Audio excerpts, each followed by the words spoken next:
महाशिवरात्रि पर जानिए शिव पार्वती विवाह की रोचक बातें। महाशिवरात्रि मनाने के दो कारण बताए जाते हैं। पहला यह कि इस दिन भगवान शंकर की शादी हुई थी। दूसरा यह कि ईशान संहिता में बताया गया है कि फाल्गुन मास की कृष्ण चतुर्दशी की रात्रि में आदिदेव भगवान शिव करोड़ों सूर्यों के समान प्रभाव वाले ज्योतिर्लिंग रूप में प्रकट हुए थे।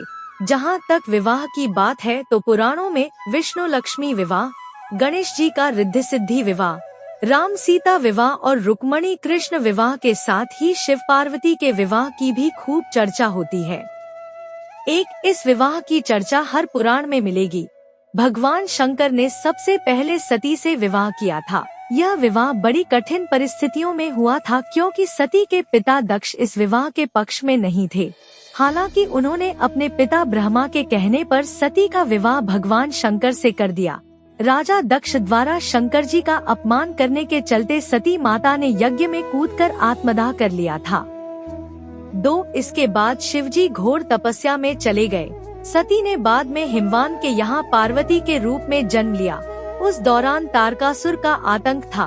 उसका वध शिवजी का पुत्र ही कर सकता था, ऐसा उसे वरदान था, लेकिन शिवजी तो तपस्या में लीन थे। ऐसे में देवताओं ने शिवजी का विवाह पार्वती जी से करने के लिए एक योजना बनाई। उसके तहत कामदेव को तपस्या भंग करने के लिए भेजा गया। कामदेव ने तपस्या तो भंग कर दी, लेकिन वे खुद भस्म हो गए।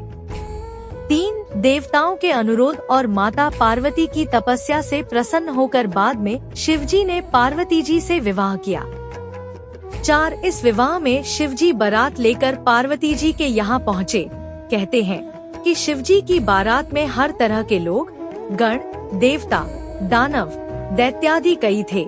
शिव पशुपति हैं, मतलब सभी जीवों के देवता भी हैं। तो सारे जानवर, कीड़े मकोड़े और सारे जीव उनकी शादी में उपस्थित हुए। यहाँ तक कि भूत पिशाच और विक्षिप्त लोग भी उनके विवाह में मेहमान बनकर पहुँचे। इस बारात को देखकर माता पार्वती की माँ बहुत डर गई और कहा कि वह अपनी बेटी का हाथ ऐसे दुल्हे के हाथ में नहीं सौंपेगी।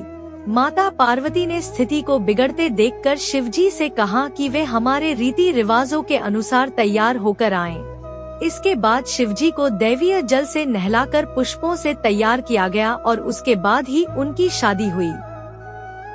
विवाह के दौरान वरवधू दोनों की वंशावली घोषित की जानी थी। एक राजा के लिए उसकी वंशावली सबसे अहम चीज होती है, जो उसके जीवन का गौरव होता है। तो पार्वती की वंशावली का बखान खूब धूमधाम से किया गया, परंतु जब शिवजी की वंशावली के बखान करने की बारी आई तो सभी चुप हो गए। बाद में नारद जी ने बात को संभाला और शिवजी के गुणों का बखान किया।